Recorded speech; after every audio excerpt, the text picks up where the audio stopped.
साथियों नमस्कार, वंदे मातरम, जय हिंद। साथियों, मैं राजू मिश्रा, विश्व शक्ति पार्टी प्रदेश उपाध्यक्ष एवं किसान मजदूर जागृति मंच का संयोजक। साथियों, आज मुझे अचानक ये वीडियो आप लोगों के लिए बनाना पड़ा।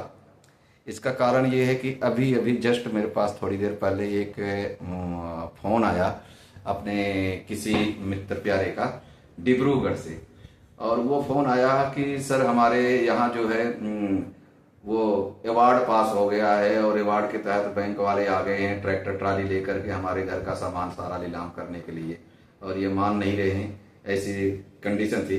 बात खैर बहुत लंबी है, पर इतना आपको क्या बताऊं। और मैंने जब उनसे बातचीत किया कि आपका ये कैसे क्या हो गया, तो उन्होंने बताया कि आर्बिट्रेशन के तहत हमारे पास नोटिस आया था और आर्बिट्रेशन के तहत अवार्ड पास हुआ है। साथियों, आपको एक चीज बता दूं, आप लोग जब आपके गले में एकदम से आ जाता है तब आप लोग भागते हो। आप लोग कछुए की चाल न चल करके आप लोग खरगोश की चाल चलते हो, जिससे कि मतलब ये हमें एकदम से उछल कूद करके हम जीत जाएं। तो ऐसा संभव नहीं होता है। हर एक चीज का प्रैक्टिकल टाइम होता है, उस टाइम के अनुसार किया जाता है। अब सबसे पहले आपको मैं बता दूं कि सोल आर्बिट्रेशन क्या होता है। आर्बिट्रेशन, सोल आर्बिट्रेशन, जिस मर्जी नाम से कह लें, इस तरह का कोई जज हिंदुस्तान में नहीं होता है, इतना ध्यान रखिए। और अब आते हैं आर्बिट्रेशन एक्ट के। ये आर्बिट्रेशन एक्ट जो है आर्बिट्रेशन कंसोलेशन एक्ट है 1996। 1996 आर्बिट्रेशन कंसोलेशन एक्ट में जो है, इसमें क्या है कि कोई जज नहीं नियुक्त होता है। ये इसका मतलब होता है मध्यस्थता के माध्यम से रिकवरी करना। और इसमें क्या होता है कि जो बैंक के ही एम्प्लॉय होते हैं, या कहीं कहीं कुछ स्टेट में ऐसे भी होते हैं जैसे रिटायर्ड आईएएस हो गए या रिटायर्ड जज हो गए, बट बहुत मिनिमम चांसेस है कि ऐसे अधिकारी वहां बैठे। उनका काम होता है कि दोनों पक्षों को सुन करके इस चीज को समझौता कराना। आर्बिट्रेटर का मतलब होता है समझौता और सुलह कराना। तो इसमें क्या होता है कि नॉर्मली क्या होता है, जैसे मान लो मैं हरियाणा का रहने वाला हूँ, सिरसा से हूँ, तो हमारा जो आर्बिट्रेटर लगाएंगे बैंक वाले परेशान करने के लिए, वो ले जाकर के चेन्नई में लगा देंगे, यानी 2000-3000 किलोमीटर दूर ऐसे लगा देंगे जहां आपका पहुंचना संभव ना हो, और आपके पास नोटिस आएगी। जब नोटिस आएगी तो आप क्या करोगे कि आप किसी छोटे मोटे से डिस्कस कर लोगे, यार इधर है, ये है, वो है, जाएं ना जाएं। तो नॉर्मली लोगों के दिमाग में एक चीज रहता है, यार कुछ होता नहीं है। लेकिन ऐसा नहीं है मेरे भाइयों। उसको तुरंत प्रभाव से आप लो, और लेने के साथ ही आपको एक ऑब्जेक्शन लगाना है। वो ऑब्जेक्शन क्या लगाना है कि जी अगर आपके स्टेट के बाहर है, ये नहीं हर एक में चलेगा, ये आपके स्टेट से अगर बाहर है तो आप एक ऑब्जेक्शन लगाइए, जी आपको आर्बिट्रेटर करना है, आर्बिट्रेटर नियुक्त करना है, तो आप हमारे स्टेट में हमसे नजदीक आप करिए। इतनी दूर हमारा आना जाना संभव नहीं है। आप एक एप्लीकेशन, आप एक नोटिस आप दे सकते हैं उनको, जिससे कि आपका ये चीज का आगे कंसीडर हो। जब तक आपका कंसीडर नहीं होगा तब तक कैसे आप फाइट करोगे, आपका अवार्ड पास होते रहता।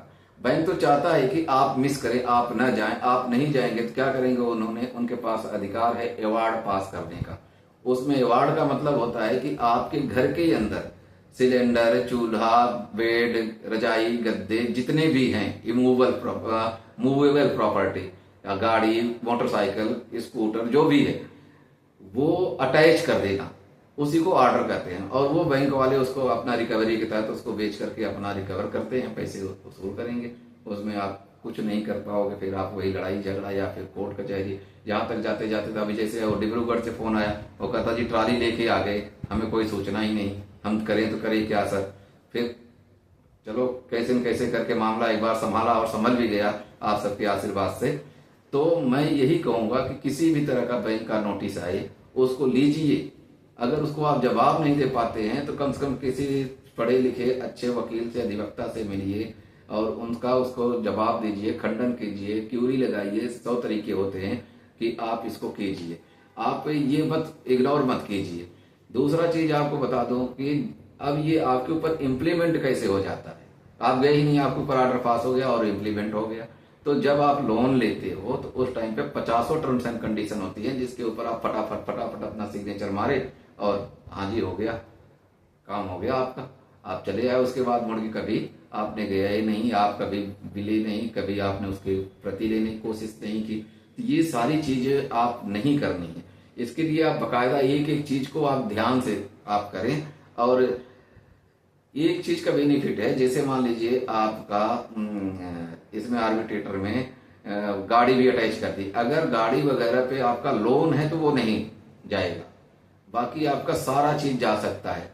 तो इससे बचने के लिए हमेशा आप आर्बिट्रेटर का नोटिस को इग्नोर ना करें, क्योंकि अब इस समय जो है लगभग 1 करोड़ से ज्यादा लोग इस मामले में फंसे हुए हैं कोविड के बाद, और सभी के पास आएगा ये आर्बिट्रेटर का नोटिस, हर एक के पास आएगा। इसलिए मैं इसको बना रहा हूं, इस वीडियो को। हर एक के पास आएगा, आज नहीं आया है तो कल आएगा। बारी सबकी लगनी है, बारी बारी आनी है। तो इसलिए दोस्तों इस पे विशेष ध्यान दीजिए आप लोग, और जो भी नोटिस आए उसको आप लीजिए, बकायदा उसको सर्च कीजिए और अपने वकील से बात कीजिए। किसी भी तरह का जो भी है नोटिस उसका खंडन कीजिए, जवाब दीजिए, जो आपको वो लगे आप उसके हिसाब से काम कीजिए, ताकि आपका केस आपके हक में रहे।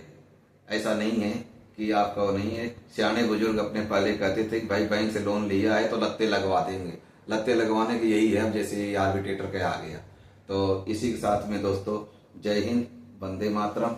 आप लोग अपना ध्यान रखें और इस लड़ाई को कामयाब रखें। आप हमारे लीगल टीम से संपर्क करना चाहें तो मैं इसमें नंबर डाल दूंगा। हमसे जुड़ने के लिए आपको इसमें व्हाट्सएप नंबर दिया जाएगा, जिस पे आप सिर्फ मैसेज कर सकते हैं, कॉलिंग नहीं।